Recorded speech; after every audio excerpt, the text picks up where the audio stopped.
এই দেশে বসে বসে ইসকনের তাবেদারি গোলাম হয়ে, এদেশে হিন্দুত্ববাদের দাস হয়ে এদেশের মুসলমানের রক্ত নিয়ে খেলবেন? আমার ভাই সাইফুল ইসলামকে কপিল হত্যা করেছেন, আরো যত ষড়যন্ত্র করছেন, যারা সলম বদলায়া বহুত্ববাদের এই মিশন বাস্তবায়নের দাসত্ব যারা ইসকন নামে বাংলার মাটিতে করে, তাদের ছাতার নিচে দাঁড়িয়ে 17 কোটি মুসলমানের ঈমান নিয়ে টানা হেসরা করলে তাদের দাঁত ভাঙ্গা জবাব আবার দেওয়া হবে, একটাকেও ছেড়ে দেওয়া হবে না।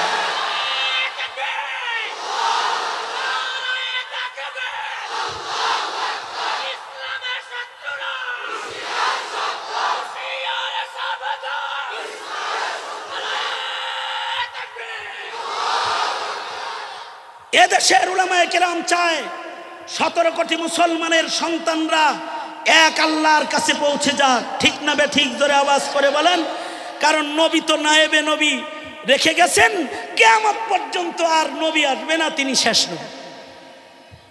কিয়ামত পর্যন্ত যেহেতু নবী আর আসবে না, পৃথিবীর কোনো পয়গম্বরের উম্মতের ভেতরে নায়েবে নবী রাখার জরুরত পড়ে নাই। কিন্তু আমাদের নবীর উম্মতের ভেতরে কিয়ামত পর্যন্ত নায়েবে নবী আল্লাহ তাআলা মনোনীত করবেন। পৃথিবীর কোনো পয়গম্বরের রেখে যাওয়া ইলম হিফাজতের দরকার পড়ে নাই। কারণ এক নবী আগমন করেছে, সে নবী চলে গেছে, নতুন পয়গম্বর এসেছে। আমাদের নবীর পরে কিয়ামত পর্যন্ত আর কোনো নবী আসবে না। নবীর নবুওয়াত, নবীর রিসালাতের মিশন, নবীজির রেখে যাওয়া দিনকে হিফাজতের জন্য আল্লাহ তাআলা নবীকে নিয়ে গেছেন। কিন্তু নবীর নবুওয়াতকে হিফাজত করতে, নবীর ইলমকে আল্লাহ তাআলা হিফাজত করছেন। আল্লাহ নিজের নবীর ইলম হিফাজতের জিম্মাদারি নিয়েছেন। কিয়ামত পর্যন্ত আল্লাহ তাআলা একদল মানুষকে নায়েবে নবী বানাবেন, যাদেরকে আল্লাহ তাআলা মনোনীত করে ইলমে দ্বীন দান করবেন। মনে রাখতে হবে, নবুয়ত যেমন ইচ্ছা করে কেউ পায় নাই, কিয়ামত পর্যন্ত নায়াবাত, ফাকাহাত, ইলমের ওয়ারাসাত নিজের থেকে ইচ্ছা করে কেউ পাবে না। আল্লাহ যাকে মনোনীত করবেন তাকে আল্লাহ তাআলা শরীয়তের ইলম দান করবেন, যে ইলমের আলোয় নবীর উম্মতরা এক আল্লাহ পর্যন্ত পৌঁছবে।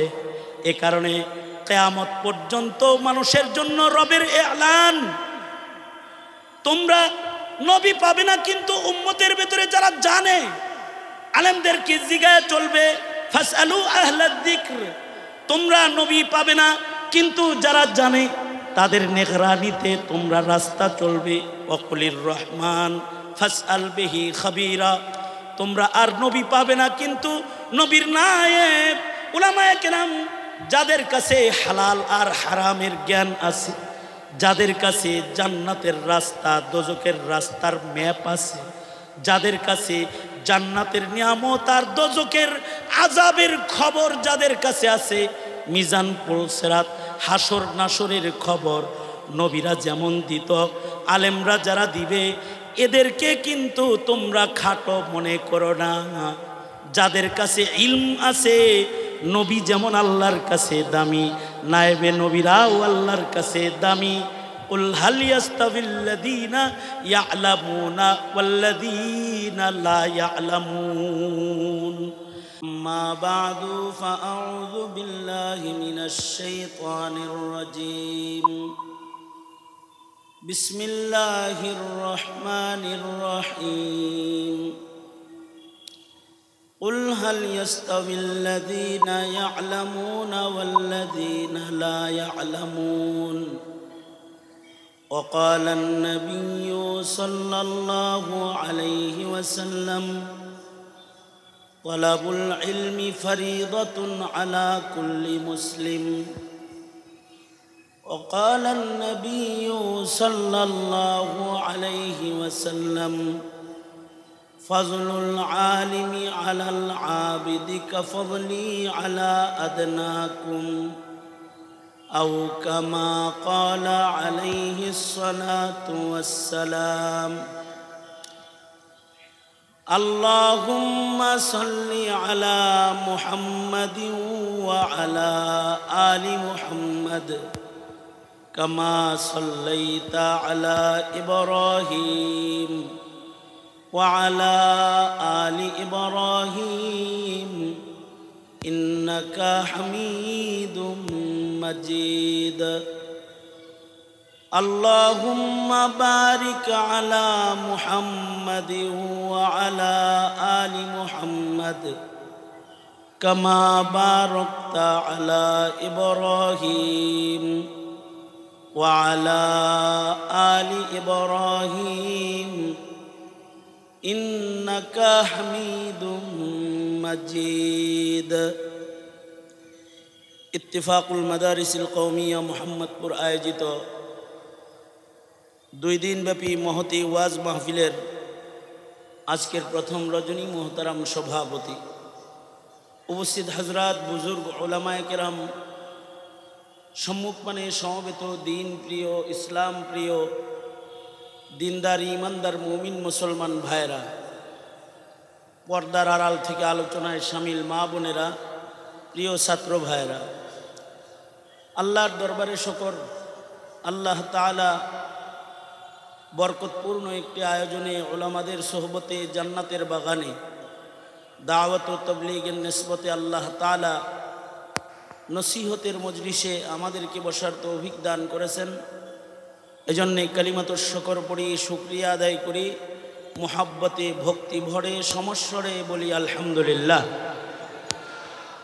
বিকাল থেকেই হাজারাত উলামায়ে কেরাম গুরুত্বপূর্ণ নসিহত করেছেন এবং আমার পরেও আকাবির মুরব্বী উলামা হযরতগণ নসিহত করবেন আমি আমার মুরব্বীদের নির্দেশে বসে গেছি বরকতের নিয়তে আয়াত ও হাদিস আপনাদের সামনে পেশ করেছি একটি সবক তাকরার করার ইরাদা আল্লাহ তাআলা কিছু উপকারী কথা আপনাদের কানে পৌঁছে দেওয়ার তৌফিক দান করেন আপনারা দোয়া করুন বলুন আমিন মুহতারাম হাজিরিন এই পৃথিবীর আদিকাল থেকেই আল্লাহ তাআলা মানুষদের হিদায়াতের জন্য নবী নির্বাচন করেছেন যারা মানুষদেরকে পথ দেখাইছেন বাবা আদম থেকে শুরু করে আমাদের নবী আলাইহিস সালাতু ওয়াস সালাম পর্যন্ত লক্ষাধিক নবী রাসূল যারা পৃথিবীতে আগমন করেছেন যারা এই পৃথিবীতে আল্লাহর নির্দেশে পয়গম্বর হয়ে এসেছেন মনোনীত মানুষ হিসেবে যারা আবির্ভূত তারা সকলেই মানুষকে আল্লাহ পর্যন্ত পৌঁছার পথ দেখাইছেন আল্লাহ তাআলার পরিচয় মানুষের কাছে তুলে ধরেছেন নবীরা মৌলিকভাবে দুটি জিনিস নিয়ে এসেছেন নবীরা তাওহীদের ইলান নিয়ে বার্তা নিয়ে আগমন করেছেন এক আল্লাহর পরিচয় তাওহীদ ও একাত্মবাদ শিক্ষা দিয়েছেন জাতি যখন বহুত্ববাদের দিকে ধাবিত নবী তখন একাত্মবাদের ইলান করেছেন এবং এক আল্লাহর পরিচয়কে জমিনের মানুষের সামনে তুলে ধরেছেন নবীরা তাওহীদ শিখাইছেন বহুত্ববাদকে মানুষের হৃদয় থেকে সরায়ে একাত্মবাদ মানুষের হৃদয়ে স্থাপনের মেহনত সকল পয়গম্বররা করেছেন বিধায়ী সকল পয়গম্বরের কালিমা লা ইলাহা ইল্লাল্লাহ আমাদের নবী আলাইহিস সালাতু ওয়াস সালাম একাত্মবাদের ইলান নিয়ে এসেছেন এ কারণে আমাদের পয়গম্বরের এক নাম্বার ইলান ছিল ইয়া আইয়ুহান নাস কুলু লা ইলাহা ইল্লাল্লাহ তুফলিহুন আমাদের নবীজি জমিনের মানুষদেরকে ডেকে বলেছেন হে জমিনের মানুষ তোমরা বলো লা ইলাহা ইল্লাল্লাহ যারা লা ইলাহা ইল্লাল্লাহ একত্ববাদ জবানে উচ্চারণ করবে তারা সফল হয়ে যাবে আমাদের পয়গম্বর আলাইহিস সালাতু ওয়াস সালামের এক নাম্বার ঘোষণা হলো তাওহীদের ঘোষণা, একাত্মবাদের ঘোষণা।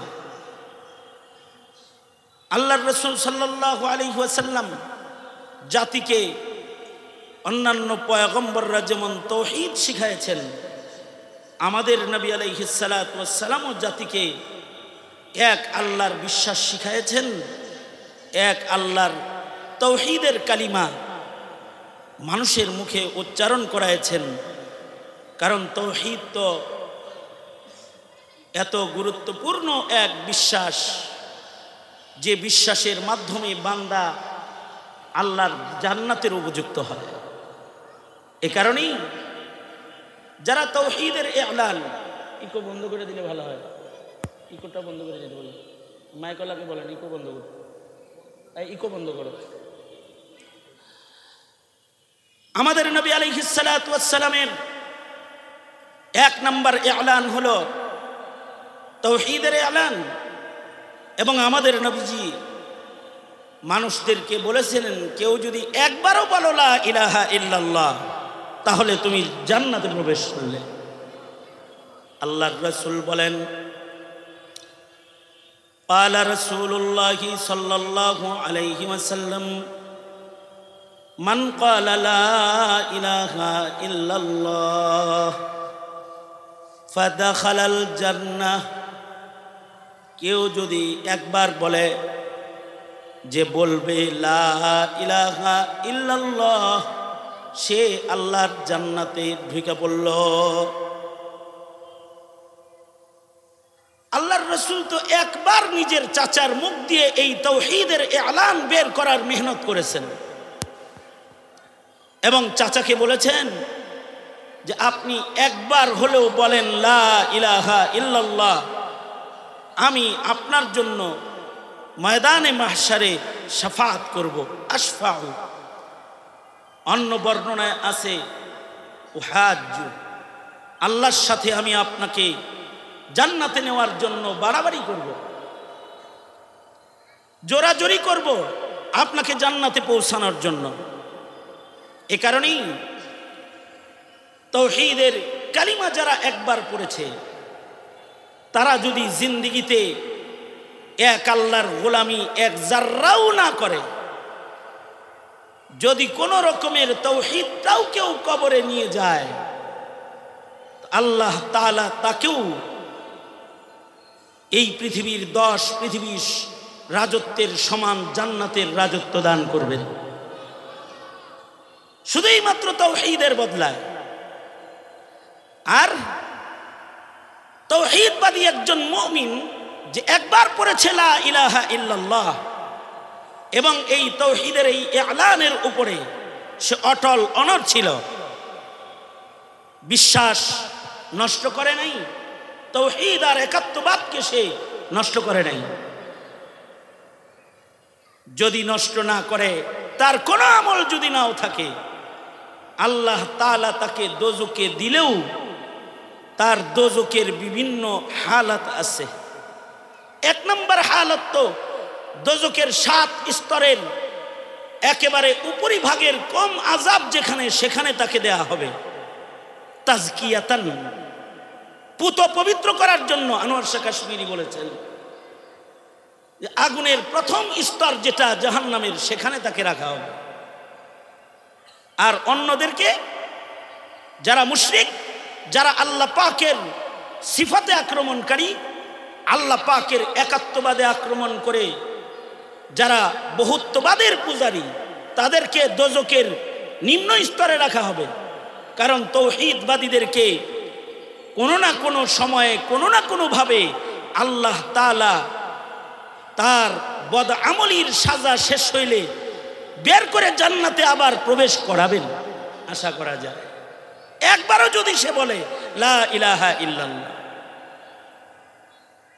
এ কারণে মুমিন যারা তাওহীদবাদী, তারা থাকবে জাহান্নামের প্রথম স্তরে, 7টা স্তরের পয়লা স্তরে।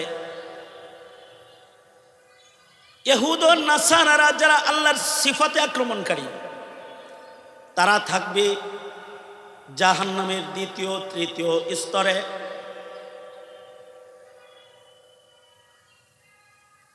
ইহুদ নাসারারা থাকবে। জাহান্নামের ৩ নম্বর স্তরে সাবিঈ তারা থাকবে চতুর্থ স্তরে।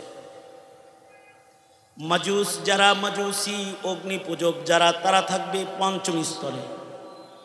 কারণ মাজুসিরা সাবিঈর চাইতে নিকৃষ্ট আকিদাতান ওয়া আমালান, আকিদার দিক দিয়েও তারা নিকৃষ্ট, আমলি ভাবেও তারা নিকৃষ্ট, আমালান তারা এতই নিকৃষ্ট। ইহুদ নাসারাও সাবিঈর চাইতে বেশি নিকৃষ্ট তারা, যে তারা মা আর সন্তানের বিবাহকে সাবেত করে। তাদের একটা বিশ্বাস হইল, তাদের একটা আমল হইল, স্বামী স্ত্রী বিয়ে করছে, বিয়ের পরে যদি পয়লা বাচ্চা ছেলে হয়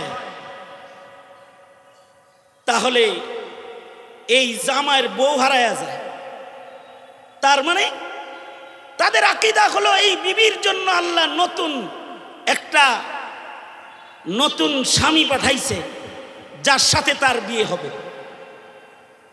তো পুরুষটা বেচারা কান্দে বউ হারায়া, আর মহিলা নতুন স্বামী লালন পালন করে সন্তান হিসাবে না, ছেলেরে লালন পালন করে স্বামী হিসাবে, এবং তাদের ধর্মে মা আর সন্তানের বিবাহের মতো অবৈধ কর্মকাণ্ডকে বাস্তবায়ন করে।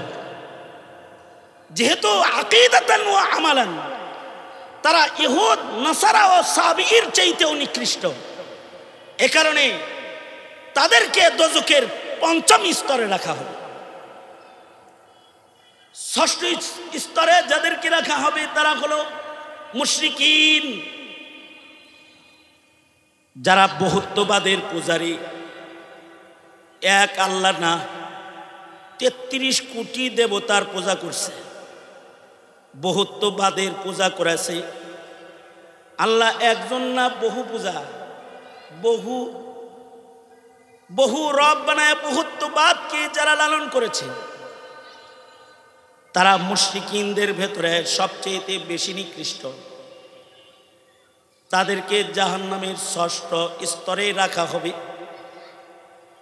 আর সপ্তম স্তর যেটা, সেখানে থাকবে হলো যারা মুখে একাত্মবাদের এলান করেছে, একাত্মবাদীদের সাথে তারা মসজিদে নামাজ পড়েছে, কিন্তু ইহুদ নাসারা সাবিঈ মাজুসি মুশরিকিনদের সাথে তারা সম্পর্ক রেখেছে। মানুষকে দেখাইছে তাদের আল্লাহর সাথে সম্পর্ক।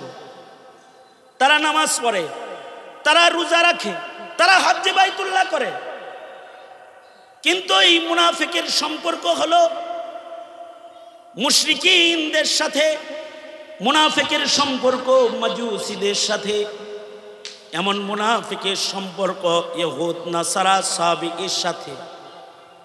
এ কারণে এরা আকীদাতান তারা এই 6 গ্রুপের চেয়ে আরো বেশি নিকৃষ্ট।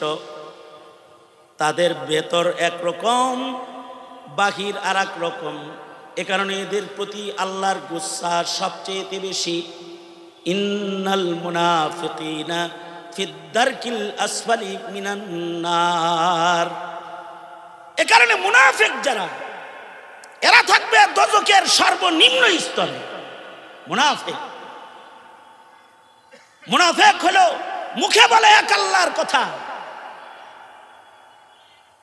ভাবে দেখায় এক আল্লাহর গোলামীর চিত্র, কিন্তু হৃদয়ের সম্পর্ক ইহুদের সাথে, নাসারার সাথে, সাবিঈর সাথে, মাজুসির সাথে, মুশরিকের সাথে সম্পর্ক।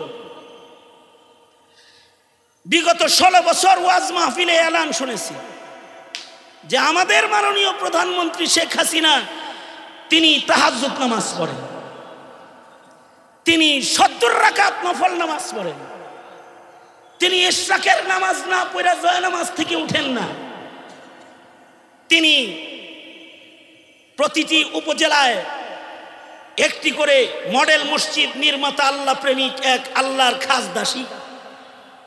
এগুলো হলো ওয়াজ। কিন্তু 5ই আগস্টে আমরা দেখলাম মক্কা মদিনার মুনাফিকদের সম্পর্ক যেমন মসজিদে নববীতে বসে মুশরিকিনে মক্কা ও ইহুদ নাসারাদের সাথে, ঠিক আমরা লক্ষ্য করলাম এই রাবেয়া বসরি তার কর্মীরা যতই এলান করেছে সব মিথ্যা, সম্পর্ক আল্লাহর লগে না, মুশরিক দিল্লির লগে।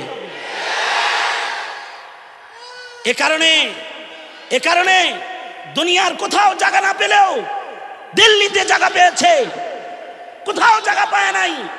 মুশরিকের আঁচলের নিচে জায়গা পেয়েছে, মুদির ঘরে জায়গা পেয়েছে। তাওহীদ ও একাত্মবাদ, এক আল্লাহর গোলামীর এলান, সকল পয়গম্বরদের এলান,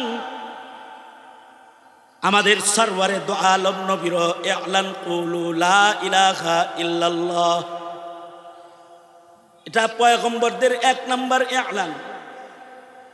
এই তাওহীদের ভেতরে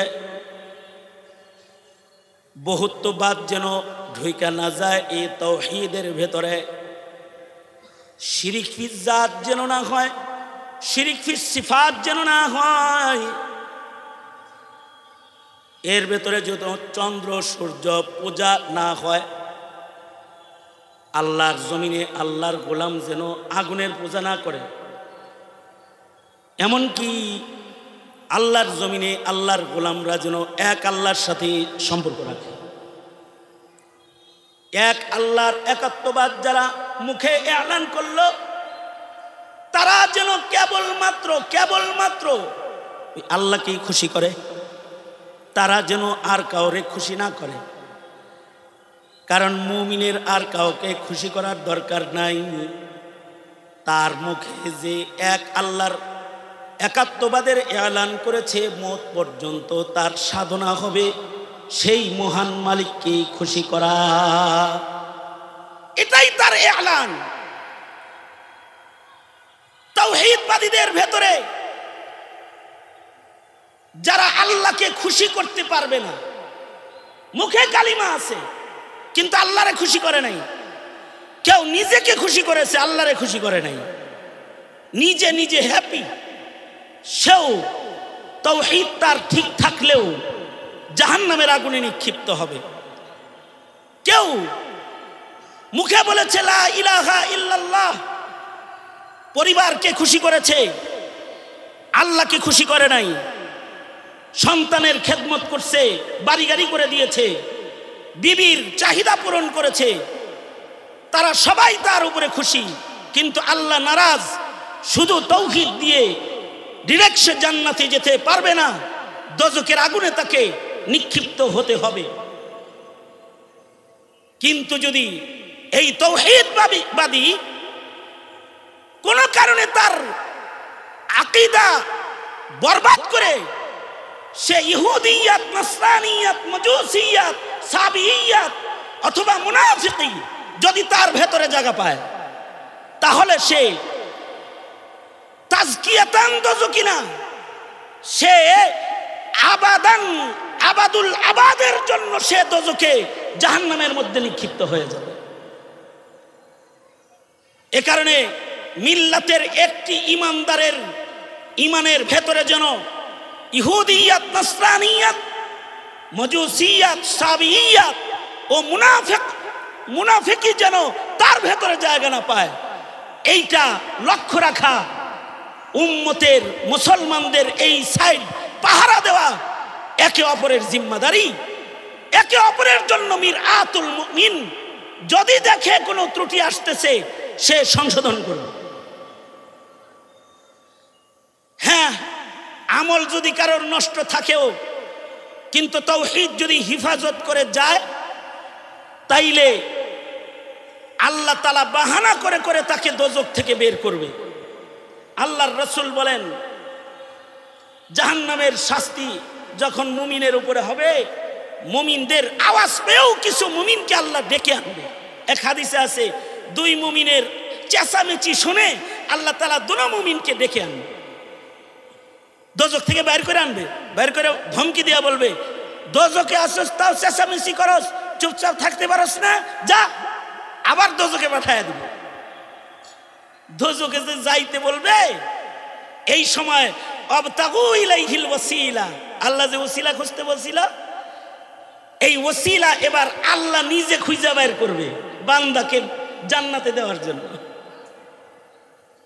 দুইজন জাহান্নামের আগুনের দিকে যাইতে থাকবে, এর একজন আল্লাহর দিকে ফিরা ফিরা চাবে, আর দোজখের দিকে যাবে। আল্লাহ তাআলা ডেকে বলবে, কিরে বান্দা, দোজখে যাইতে বললাম, ফিরা ফিরা চাস কেরে? বান্দা বলবে, আল্লাহ, আলেমদের মুখে শুনছি আপনি মহান দয়ালু, দোজখে যাই কিন্তু আপনার দয়া পাওয়ার আশায় ফিরা ফিরা চাই। আল্লাহ বলবেন, আমার রহমতের উপরে তোর ঈমান আছে দেখা যায়, যা তোকে আমার রহমত দিয়ে দিলাম। বাহানা করে তাকে দোজখ থেকে বের করে এনে এবার জান্নাতে দিয়ে দিবে।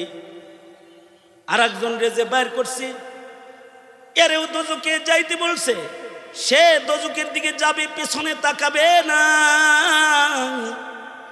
মহান আল্লাহ তাকে পেছন থেকে ডেকে বলবে, বান্দা আমার দিকে চাস না কেরে? তোর পাশেরটা আমার দিকে তাকায় রহমত পাইল, তোর বুঝি আমার রহমতের উপরে ঈমান নাই? কেন পেছনের দিকে একটু তাকাছো না? বান্দা বলবে, আল্লাহ, তৌহিদবাদী ছিলাম, কিন্তু দুনিয়াতে তোমার তৌহিদের হক আদায় করে একটা হুকুমত দুনিয়ায় মানতে পারি নাই। আজকে তুমি দোজখে যাইতে নিজের মুখে নির্দেশ করলে, আজকের নির্দেশটা কম পালন করে তোমার গোলাম বান্দা হওয়ার দলিল সাব্যস্ত করতে চাই। তোমার হুকুমের মূল্য আজকে আমার কাছে অনেক, তাই তোমার হুকুম পালন করার জন্য দোজখে যাই। আল্লাহ তাআলা বলবেন, আমার হুকুমের মূল্যায়ন যেহেতু তৌহিদের পাশে তোর সাথে যুক্ত হয়েছে, যাও, উসিলা বানাইলাম, এ কারণে তোমাকে আর দোজখে ফেললাম না, জান্নাত দিয়ে দিলাম। মুসলিম শরীফের রিওয়ায়াতে আছে, আল্লাহ তাআলা মুমিনে আসিকে দোজখে যখন ফেলবে, মুমিনে আসিকে যখন দোজখে ফেলবে, তো তাকে আল্লাহ তাআলা মৃত্যু দিবে, অর্থাৎ ইয়ানি তাকে অবাস করে ফেলবে, তাকে অজ্ঞান করে দোজখে ফেলবে।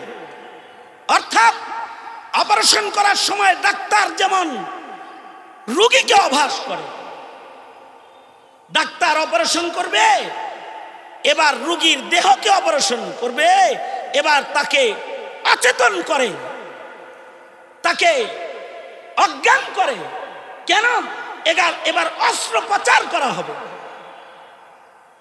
সে যেন টের না পায়, তার হাড্ডি কেটে পা দেহ থেকে আলাদা করে ফেলায়, অথবা তার ওপেন হার্ট সার্জারি চলতে থাকে, বুকটাকে ফেরে বুকের ভেতরের জিনিস বাইরে এনে রগ লাগায়, পায়ের হাতের রগ কেটে ভিন্ন জায়গায় স্থাপন করে, গায়ের এক জায়গার চামড়া কেটে আরেক জায়গায় লাগায়, কিন্তু এই বান্দার কোনো খবরও থাকে না।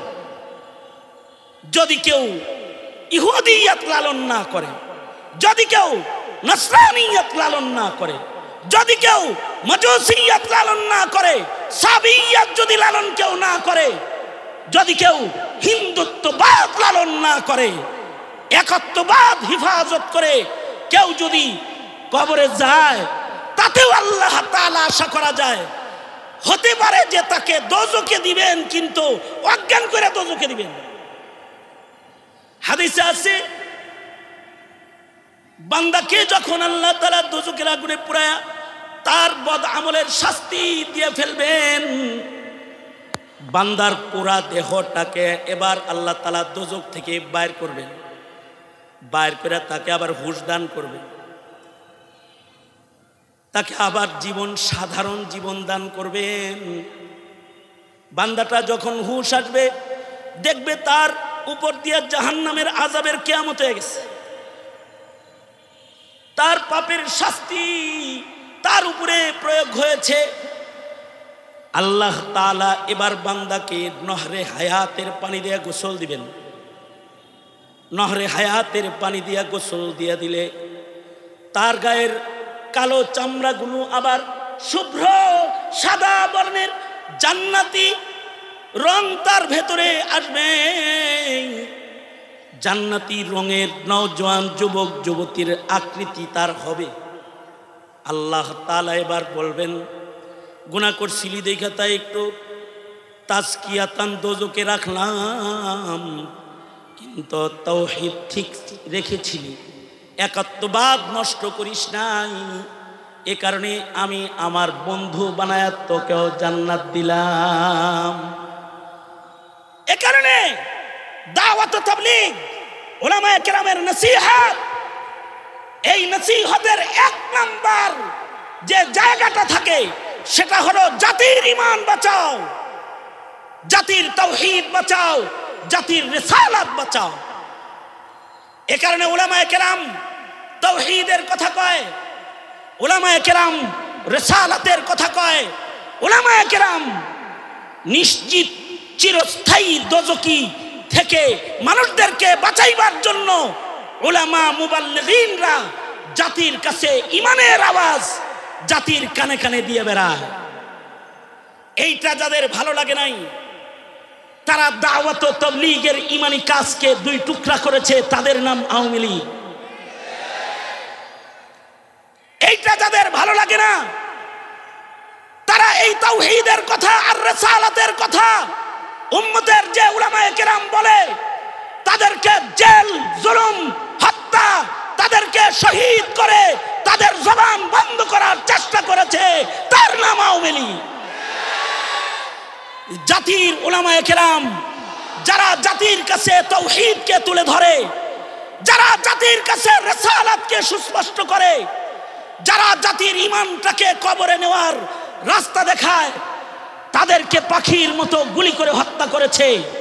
শাপলা চত্বরে উলামায়ে কেরাম একত্রিত হয়েছিল ঈমানের দাবি নিয়ে, জাতির ঈমান রক্ষার দাবি নিয়ে। 13 দফার প্রত্যেকটি দফার সম্পর্ক এই মিল্লাতের ঈমানের সাথে, ঠিক কিনা জোরে আওয়াজ করে বলে, এই জাতির ঈমানের সাথে 13 দফার সম্পর্ক। এই 13 দফা নিয়ে যারা শাপলা চত্বরে গিয়েছিল তাদেরকে রাতের অন্ধকারে বিদ্যুতের আলো বন্ধ করে তাদেরকে গুলি করে শহীদ করেছে। মাসুম মাসুম তাওহীদ লালনকারী নায়েবে নবী উলামা তুলাবা তাদের রক্ত দিয়ে শাপলার রাজপথকে রঙিন করেছে। ভোরের সূর্য উদয় হওয়ার আগে তারা আবার রাতের অন্ধকারে এই তাওহীদ প্রতিষ্ঠাকারী নায়েবে নবী যারা নবীর মিশন নিয়ে শাপলা চত্বরে একত্রিত হয়েছিল, খাতমে নবুয়ত রক্ষার আন্দোলন নিয়ে, নাস্তিক মুরতাদের বিচার এই জমিনে কায়েম করার আন্দোলনে যারা একত্রিত হয়েছিল, তাদের রক্তকে রাতের অন্ধকারে ধুয়ে জগৎবাসীকে ধোঁকা দিয়ে আলেমদেরকেই অপরাধী করে তাদের বিরুদ্ধে মামলা ও জেলকে যাপন করেছে, তার নাম হলো আওয়ামী লীগ। আর মোদি বিরোধী আন্দোলনে এই মোদি বিরোধী, মোদি আসতে পারবে না, কসাই মোদি, মুশরিক মোদি, কসাই মোদি, যে আমার ভাই মুসলমানদের রক্ত নিয়ে খেলা করে হিন্দুস্তানের মাটিতে, তাকে বাংলাদেশে আসতে দেওয়া হবে না আন্দোলনে। উলামায়ে কেরাম কথা বলার কারণে, হিন্দুত্ববাদ প্রতিষ্ঠায় বাধা দেওয়ার কারণে এদেশের আলেমদেরকে জেলখানায় দেওয়া হয়েছে। শাপলার মামলাকে যুক্ত করে এক একজন আলেমের গলায় 25, 30, 40, 60টা করে মামলা দিয়ে বছরের পর বছর যারা নায়েবে নবী নির্যাতন করেছে। শাইখুল হাদিস ইবনে শাইখুল হাদিস মামুনুল হকের গলায় জেনার তকমা লাগাইবার চেষ্টা করেছে, এদেশের আলেমদেরকে খুনি বানাইবার চেষ্টা করেছে, এদেশের আলেমদেরকে জঙ্গি বানাইবার চেষ্টা করে জেলখানায় আবদ্ধ করে নির্বিচারে অত্যাচার যারা করেছে, আল্লাহ পাক যারা অত্যাচারী হয় তাদেরকে ছাড় দেন, ছেড়ে আল্লাহর জমিনের উপর দিয়ে হেঁটে যেতে দেন নাই, মুদির কোলে উড়ে যেতে হয়েছে, উড়ে পালিয়ে যেতে হয়েছে।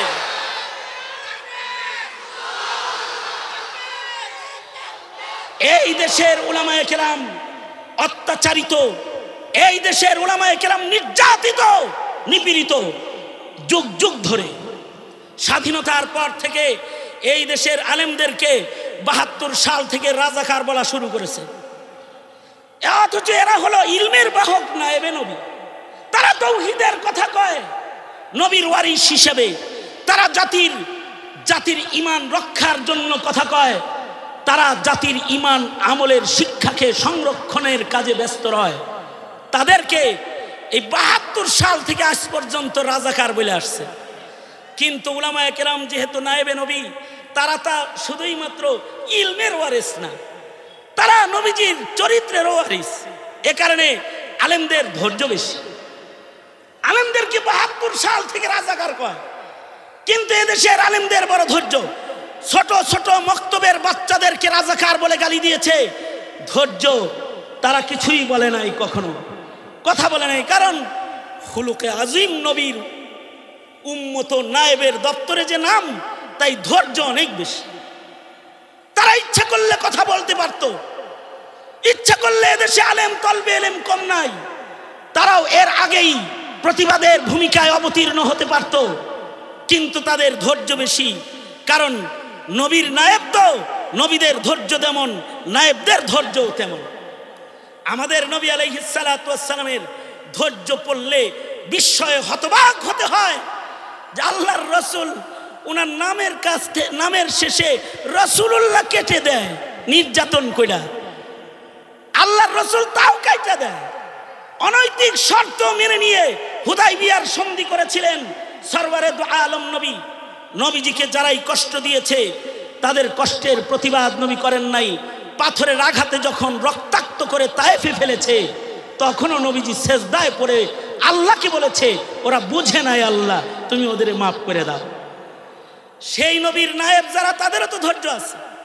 সেই নবীর নায়েব ছিলেন ইমামে আজম আবু হানিফা রহমতুল্লাহ আলাইহি, ইমামুদ দুনিয়া, ইমামে আজম আবু হানিফা রহমতুল্লাহ আলাইহি, যার ইমামতের মসনদে যখন তাকে বসা দেখা যায়, পৃথিবীর সকল ইমামের মসনদকে তখন বাচ্চা ইমামদের কাচ্চা কাচ্চা মক্তবের মতো মনে হয়। এত বড় ইমাম, ইমামে আজম আবু হানিফা রহমতুল্লাহ আলাইহি। এই ইমামে আজম আবু হানিফা রহমতুল্লাহ আলাইহি এত বড় শখসিয়াত, কিন্তু ধৈর্যের পাহাড় ছিলেন। ইমামে আজম আবু হানিফাকে সরকারি এক অফিসার এসে একদিন অত্যাচার করলো। এদেশের আলেমদেরকে যেমন সরকারি পুলিশেরা মারপিট করছে, এক পুলিশে এসে ইমামে আজম আবু হানিফারে একদিন থাপ্পড় দিয়ে বসল। এদেশের আলেমদেরকে পুলিশ লাঠি দিয়ে পিটাইছে। শুধু পিটায় নাই, ছাত্রদের উঙ্গুলি প্লাস দিয়ে চারি খুলে নিয়ে গেছে, ঝুলায় পিটাইছে, উল্টা করে হ্যান্ডকাপ পরায় তারপরে রিমান্ড করেছে। নির্দোষ আলেমদেরকে 22 দিন 42 দিন রিমান্ডে রেখে তাদেরকে জিজ্ঞাসাবাদ করেছে। অত্যাচারের সীমানাবিহীন অত্যাচার তারা আলেমদের উপরে করেছে। ওরকম এক পুলিশ অফিসার তার পুলিশি পদের ভারে ইমামে আজম আবু হানিফাকে অন্যায়ভাবে একদিন একটা থাপ্পড় মেরেছে। কিন্তু ইমামে আজম আবু হানিফা তো নায়েবে নবী, ওনারে থাপ্পড় দিচ্ছে। পরে উনি বলে, আমি তো নায়েবে নবী, নবীর নায়েব, নবীর ইলমের ওয়ারিস, তাই তোরে মাফ করে দিলাম, আমি নায়েবে নবী। জবান খুলে আওয়াজ করে বলেন আল্লাহু আকবার, বলেন সুবহানাল্লাহ ওয়ালহামদুলিল্লাহ লা ইলাহা ইল্লাল্লাহ, আল্লাহু আকবার। হাত নামান, আল্লাহু আকবার। মুহতারাম হাজিরিন, ইমামে আজম আবু হানিফাকে থাপ্পড় মারছে। ইমামে আজম আবু হানিফা রহমতুল্লাহ আলাইহি বললেন, তোর গায়ের কন্ডিশন যা, আমি তো তোরে ফুটবলের মতো একটা দিতে পারি, কিন্তু দিলাম না, কারণ আমি নায়েবে নবী, আমার ধৈর্য বেশি। শুধু তোকে থাপ্পড় দিয়ে প্রতিশোধ নিলাম না তা না, ইচ্ছা করলে তুই সাধারণ পুলিশ অফিসার, আমাকে মেরেছিস, আমি ইচ্ছা করলে তোর চাকরি নষ্ট করে দিতে পারি। দিলাম না। আমি ইচ্ছা করলে তোকে বাদশাকে বলে জেলে পাঠাতে পারি, পাঠাইলাম না। আমি যদি ইচ্ছা করি কমাস কম জায়নামাজ বিছায়ে তোর জন্য বদদুআ করতে পারি, করলাম না, তোকে মাফ করে দিলাম। আমি যদি ইচ্ছা করি তাহলে ময়দানে মাহশারে আল্লাহর আদালতে তোর জুলমের বিচার চাইতে পারি। তোকে খুশখবরি শোনাচ্ছি, এই জুলমের বিচার আল্লাহর কাছে আমি চাবো না। লা তাসরিবা আলাইকুমুল ইয়াউম, ঘোষণার মতো একটি ঘোষণা, তোকে আমি সাধারণ ক্ষমা করে দিলাম, সাধারণ ক্ষমা দিলাম, মাফ করে দিলাম, বিচারও চাবো না। খুশখবরি শোনাইতেছি, বিচার চাবো না খালি তা না, তুই যদি তাওহীদ নিয়ে কবরে যেতে পারিস, ঈমান নিয়ে, আমি যদি জান্নাতে যাই তাইলে তোকে শাফাত করে আল্লাহর জান্নাতে নিয়ে যাওয়ার ওয়াদা করতেছি। এটা হলো উলামায়ে কেরাম, এদেশের আলেমদের আখলাক। এইভাবেই আমাদের আকাবির বুজুর্গরা সময়ে সময়ে মজলুম হয়েছেন, প্রতিশোধ নিতে পারেন, নেন নাই, রক্তের বদলা, রক্ত ঝরান নাই। তারা কখনো মামলা মুকদ্দমার মাধ্যমে বিচারের জন্য বসে থাকেন নাই, সাধারণ ক্ষমা ঘোষণা করেছেন। কারণ তারা নায়েবে নবী, নায়েবে নবীর ধৈর্য বেশি। এ কারণে ৭২ সাল থেকে রাজাকার বলে, কিন্তু দেশের আলেমরা অত খেপে নাই।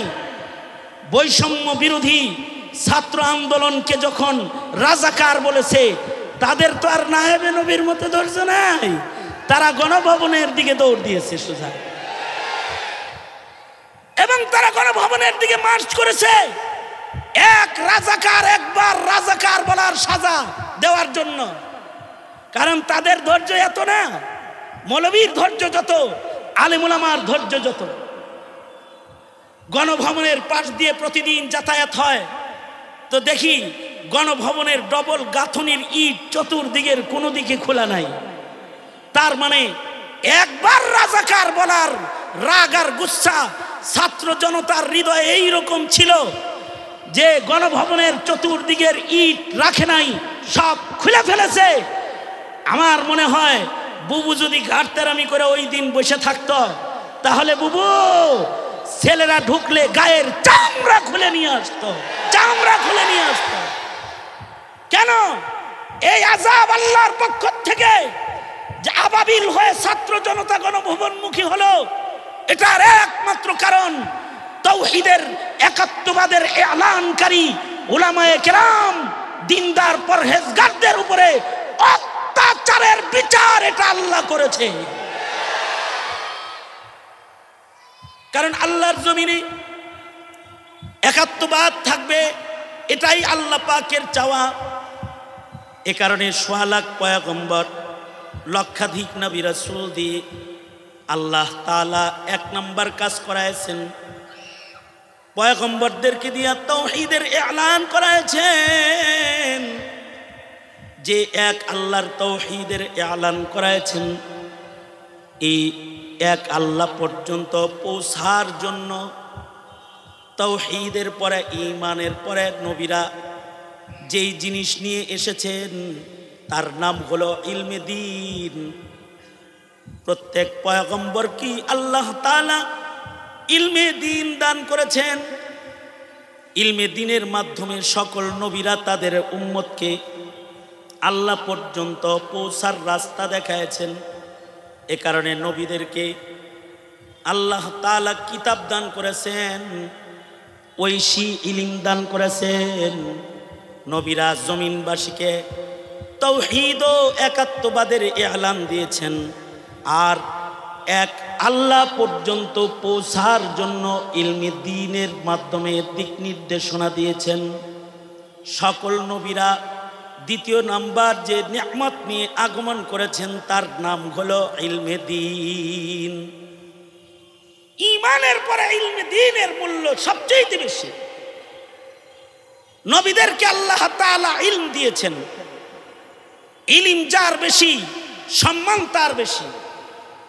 এ কারণে আমাদের নবী আলাইহিস সালামের সম্মান বেশি। নবী আলাইহিস সালামকে আল্লাহ তাআলা ইলম বেশি দান করেছেন।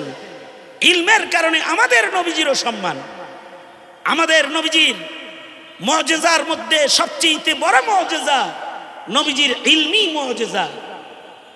আল্লাহর রাসূল বলেন সকল নবীকে ইলম দেওয়া হয়েছে, কিন্তু আমাকে আল্লাহ তাআলা আউয়ালিন ও আখিরিনের ইলমের সবচেয়ে বড় ভান্ডারটা আল্লাহ তাআলা আমাকে দান করেছে। আল্লাহু আকবার কবীরা। অর্থাৎ আমাদের নবীর ইলমের ভান্ডার সবচেয়ে বড়। কিয়ামত পর্যন্ত নবীর উম্মতকে নবী ইলম দিয়ে গেছেন, যেই মহা ভান্ডার নবীজি আল্লাহর কাছ থেকে পেয়েছেন। আল্লাহর রাসূল বলেন উতিতু ইলমাল আউয়ালিন ওয়াল আখিরিন, আউয়ালিন ও আখিরিনের সবচেয়ে সকল ইলম আল্লাহ তাআলা আমাকে দান করেছে, নবীজিকে দান করেছে। আল্লাহর রাসূল সাল্লাল্লাহু আলাইহি ওয়াসাল্লাম যেহেতু শেষ নবী, আমার নবীর পরে যেহেতু কিয়ামত পর্যন্ত আর কোনো নবী নাই, আমার নবীর পরে আর কোনো নবী আছে? জোরে আওয়াজ করে বলেন আছে?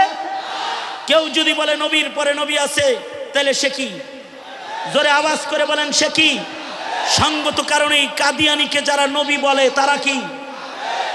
যারা কাদিয়ানীকে নবী মনে করে তারা কি? শাইখুল ইসলামের সর্বশেষ ফতোয়া ছিল কাদিয়ানীকে যারা কাফের বলে না তারাও কাফের। কাদিয়ানীকে কেউ কাফের না বললে সেও কাফের। 22 দিন রিমান্ডে আমি ছিলাম। এর ভেতরে একটা প্রশ্ন হলো, হুজুর কাদিয়ানীর কি সত্যি কাফের? এই প্রশ্ন। তার মানে পুলিশের ভেতরে অনেক কাদিয়ানী আছে। কাদিয়ানী পুলিশে বলে কাদিয়ানীরা কি আসলেই কাফের? কেন কাফের কাদিয়ানীরা? কাদিয়ানীরাও তো বিশ্বনবীর নবী মানে। তা আমি আমার হাউসলা মতে অল্প পরিসরে তাকে কাদিয়ানী কেন কাফের তা বললাম। সে আমার কোনো প্রশ্নের উত্তর দিতে পারে নাই। কিভাবে উত্তর দিব? ওর কাছে তো উত্তর নাই, ও তো পুলিশ অফিসার, ও উত্তর দিবেটা কি? উত্তর নাই। কিন্তু তার সন্দেহ হইল কাদিয়ানী কি আসলেই কাফের। আমাকে তো রিমান্ড করেছে উল্টা হ্যান্ডকাপ লাগায়া, তার মানে 2 হাত হইলো পিছনে হ্যান্ডকাপ লাগানো, তারপরে রিমান্ড। বেশি কথা তো আর বলা যায় না। যখন বলছে যে কাদিয়ানী কি আসলেই কাফের, তখন আমার মনটা চাইতেছিল হাতটা যদি খোলা থাকতো রে, তোর নাকে একটা বক্সিং দিয়ে তোর বদনা খোলায় ফেলায় দিতাম আমি। কিন্তু হাত তো পিছন হ্যান্ডকাপ লাগানো, আর রিমান্ডে তো কিছু বলারও নাই। ওরা বলতে থাকে, গালিগালাজ করতে থাকে। নিজের কানে বর্ণনা শুনেছি আল্লামা জুনায়েদ আল হাবিব সাহেবের মতো প্রবীণ মানুষকে যেভাবে অকথ্য ভাষায় গালিগালাজ করে রিমান্ডে জিজ্ঞাসাবাদ করেছে বাংলাদেশের পুলিশ। মনে হয় যেন জুনায়েদ আল হাবিব শত শত মানুষকে খুন করছে। এইভাবে জিজ্ঞাসাবাদ, অকথ্য ভাষায় জিজ্ঞাসাবাদ, কিছু তো বলার নাই। কিন্তু মন তখন কথা বলতেছিল। মুখ বলে না, কিন্তু মন বলে। মন তখন বলতেছিল, আমি মনে মনে তখন তার সাথে কথা বলি, কিন্তু মনে মনে বলি তোর মতো পাঢারে যে কে পুলিশ অফিসার বানাইছিল 17 কোটি মুসলমানের দেশে, যেই পাঠা জানোস না যে কাদিয়ানী কাফের, এতটুকুন জানোস না বেটা, তুই কাদিয়ানী কাফের এটা জানিস না। তোর মতো পুলিশ অফিসারের তো পুলিশের বড় পদ দূরের কথা, এই দেশের কোন মেথর আর সুইপারের সরকারি চাকরির অধিকার তোর নাই। কাদিয়ানী কাফের এটা তুই জানোস না। আমাদের নবী, বিশ্ব নবী মুহাম্মদুর রাসূলুল্লাহ সাল্লাল্লাহু আলাইহি ওয়াসাল্লাম শেষ নবী। আমাদের নবীজির পরে কিয়ামত পর্যন্ত আর কোন নবী, জোরে আওয়াজ করে বলেন, আর কোন নবী নাই। দুঃখের বিষয় হলো এই কথাটি আমার মুসলিম সন্তানকে শিখাইবার কোনো সিলেবাস ভিত্তিক কোনো আয়োজন আমার দেশে নাই। স্কুল কলেজ এই শিক্ষা দেওয়ার মতো কোনো কিছু, নবী শেষ নবী, এটা শিক্ষা দেওয়ার আয়োজন যতটুকুন 15 বছর আগে ছিল সেটাকেও কেটে ছিঁড়ে সরিয়ে দিয়ে হিন্দুত্ববাদ শিখাইতে গোমাতা প্রবেশ করাইছিলেন দিদি, গোমাতা প্রবেশ করাইছেন, ট্রান্সজেন্ডার প্রবেশ করাইছেন। শিক্ষা সিলেবাসকে যৌনতা আর সমকামিতার সুরসুরি দিয়ে ভরে দিয়ে এদেশের মুসলমানদের ঈমান নষ্ট করে দেশটাকে নাস্তিকদের এক মানে আস্তানায় পরিণত করেছে। যে সংসদ থেকে শুরু করে শাহবাগ পর্যন্ত নাস্তিকদের মিছিলে পুলিশ পাহারা দেয়, আর এদেশের আলিম যারা আস্তিকতা শিখায় আর তাওহীদ শিখায় তাদেরকে গ্রেফতার করে জেলখানায় আটকায় রেখে দেয়। এগুলো হলো একাত্মবাদকে দূর করে বহুত্ববাদের চাষাবাদ বাংলার মাটিতে করার এক চক্রান্তের ডিলারশিপ নিয়ে আওয়ামী লীগ দীর্ঘ 16 বছর কাজ করেছে, যার সুস্পষ্ট প্রমাণ আমরা তাদের শিক্ষা সিলেবাসের পরিবর্তন করণ, সংবিধান কেটে ভিন্ন ভিন্ন নীতি প্রবেশ করায় একাত্মবাদের নীতিমালাকে সংবিধান থেকে সরিয়ে দেওয়ার চক্রান্ত এবং একাত্মবাদের দাওয়াত দেনেওয়ালা আলেমদেরকে জঙ্গি বানায় তাদেরকে দমায়ে রেখে তাদের মুখে তালা দিয়ে তারা এদেশে হিন্দুত্ববাদ চাষাবাদের চেষ্টা করেছে। এখন দিল্লিতে বসে বসে মাঝে মাঝেই হুমকি দেয় যে কোনো সময় আয়া পড়তে পারি, যে কোনো সময় আসতে পারি। এই দেশের জনতাও বলে যে দিদি আপনি আইসা পড়েন, বহুত হিসাব নিকাশ বাকি আছে, বিডিআর হত্যার বিচার এখনো হয় নাই, শাপলার রক্তের ট্রাইব্যুনাল গঠন করা হবে, আর বিডিআর হত্যা আর বৈষম্য বিরোধী কচি কচি ছাত্রদেরকে পাখির মতো গুলি করে হত্যা করার ট্রাইব্যুনাল গঠন করে আপনারও বিচারের কাঠগড়ায় দাঁড়াতে হবে। আইসা পড়েন খালি, কারণ বিচার তো হতেই হবে, বিচার হতেই হবে। কিন্তু দুঃখের কথা হলো যারা আগে আওয়ামী লীগ করতেন তারা যারা দিল্লি চলে গেছেন, যারা হিন্দুত্ববাদ প্রতিষ্ঠা করতে চেয়েছেন তারা দিল্লি আশ্রয় নিয়েছেন, ভালো কথা, কোনো দুঃখ নাই। যারা বিদেশে সাল লাগাচ্ছেন, বিদেশে আছেন, তাদের ব্যাপারেও কোনো দুঃখ নাই। যারা সলম বদলায়া নতুন করে বিএনপির পোশাক পরেছেন তাদের ব্যাপারেও কোনো দুঃখ নাই। যারা জামাত ইসলাম হয়ে গেছেন তাদের ব্যাপারেও দুঃখ টুক্ষ তেমন একটা করি না। গোপনে তওবা করে যদি ভালো হন, আল্লাহ যদি ভালো করে তো ভালো কথা, এটাও মেনে নেওয়া যায়। কিন্তু যারা বিএনপিও হন নাই, যারা জামাত ইসলামও হন নাই, যারা দিল্লিও যান নাই, এই দেশে বসে বসে ইসকনের তাবেদারি গোলাম হয়ে এদেশে হিন্দুত্ববাদের দাস হয়ে এদেশের মুসলমানের রক্ত নিয়ে খেলবেন। আমার ভাই সাইফুল ইসলামকে কপিল হত্যা করেছেন, আরো যত ষড়যন্ত্র করছেন, যারা সলম বদলায়া বহুত্ববাদের এই মিশন বাস্তবায়নের দাসত্ব যারা ইসকন নামে বাংলার মাটিতে করে, তাদের ছাতার নিচে দাঁড়িয়ে 17 কোটি মুসলমানের ঈমান নিয়ে টানা হেসরা করলে তাদের দাঁত ভাঙ্গা জবাব আবার দেওয়া হবে, একটাকেও ছেড়ে দেওয়া হবে না।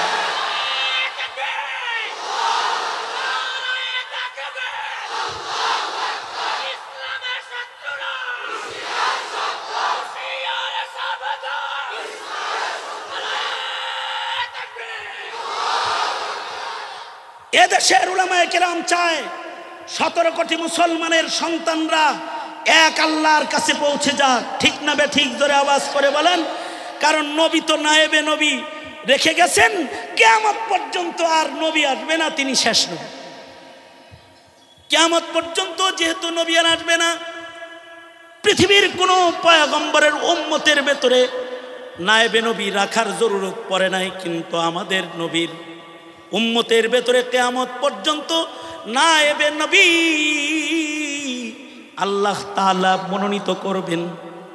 পৃথিবীর কোনো পয়গম্বরের রেখে যাওয়া ইলম হিফাজতের দরকার পড়ে নাই, কারণ এক নবী আগমন করেছে, সে নবী চলে গেছে, নতুন পয়গম্বর এসেছে। আমাদের নবীর পরে কিয়ামত পর্যন্ত আর কোনো নবী আসবে না। নবীর নবুওয়াত, নবীর রিসালাতের মিশন, নবীজির রেখে যাওয়া দিনকে হিফাজতের জন্য আল্লাহ তাআলা নবীকে নিয়ে গেছেন, কিন্তু নবীর নবুওয়াতকে হিফাজত করতে, নবীর ইলমকে আল্লাহ তাআলা হিফাজত করছেন। আল্লাহ নিজের নবীর ইলিম হেফাজতের জিম্মাদারি নিয়েছেন। কিয়ামত পর্যন্ত আল্লাহ তাআলা একদল মানুষকে নায়েবে নবী বানাবেন, যাদেরকে আল্লাহ তাআলা মনোনীত করে ইলমে দ্বীন দান করবেন। মনে রাখতে হবে, নবুয়ত যেমন ইচ্ছা করে কেউ পায় নাই, কিয়ামত পর্যন্ত নায়াবাত, ফাকাহাত, ইলমের ওয়ারাসাত নিজের থেকে ইচ্ছা করে কেউ পাবে না। আল্লাহ যাকে মনোনীত করবেন তাকে আল্লাহ তাআলা শরীয়তের ইলম দান করবেন, যে ইলমের আলোয় নবীর উম্মতরা এক আল্লাহ পর্যন্ত পৌঁছবে। এ কারণে কিয়ামত পর্যন্ত মানুষের জন্য রবের এলান, তোমরা নবী পাবে না, কিন্তু উম্মতের ভেতরে যারা জানে আলেমদেরকে জিজ্ঞাসা চলবে, ফাসআলু আহলাদ যিকর, তোমরা নবী পাবে না, কিন্তু যারা জানে তাদের নিগরানিতে তোমরা রাস্তা চলবে। ওয়াকুলির রহমান ফাসআল বিহি খাবীরা, তোমরা আর নবী পাবে না, কিন্তু নবীর নায়েব উলামায়ে কেরাম, যাদের কাছে হালাল আর হারামের জ্ঞান আছে, যাদের কাছে জান্নাতের রাস্তা দোজখের রাস্তার ম্যাপ আছে, যাদের কাছে জান্নাতের নিয়ামত আর দোজখের আযাবের খবর যাদের কাছে আছে, মিজান পুলসিরাত হাসর নাসরের খবর নবীরা যেমন দিত, আলেমরা যারা দিবে, এদেরকে কিন্তু তোমরা খাটো মনে করো না।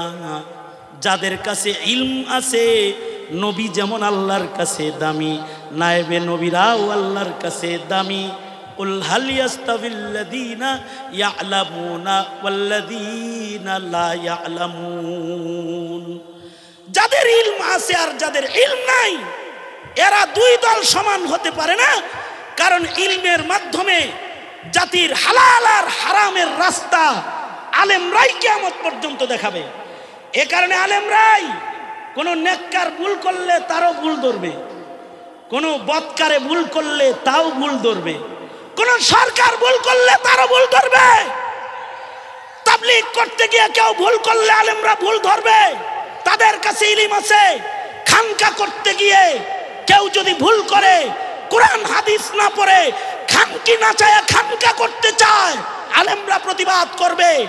কেউ যদি রাজনীতি করতে গিয়ে 17 কোটি মুসলমানের মাটিতে ইহুদি এজেন্ডা, নাসারা এজেন্ডা আর বহুত্ববাদের এজেন্ডা বাস্তবায়ন করতে চায়, সেই সরকারকেও আলেমরাই বৃদ্ধাঙ্গুলি দেখাবে।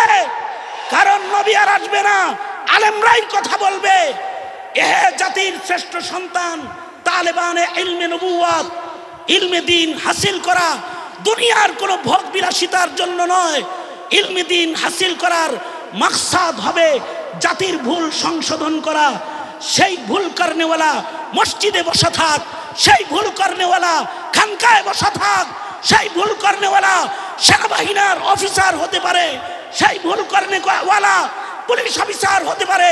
সেই ভুল করনেওয়ালা এই ভুল যে করতেছে, সে দেশের প্রধান উপদেষ্টাও যদি হয়, অথবা দেশের প্রধান বিচারপতিও যদি হয়, অথবা দেশের প্রধানমন্ত্রীও যদি হয়, আমাদের নায়েবে নবীরা প্রধান বিচারপতিকেও ছাড় দেয় নাই, প্রধানমন্ত্রীকেও ছাড় দেয় নাই, প্রেসিডেন্টকেও ছাড় দেয় নাই।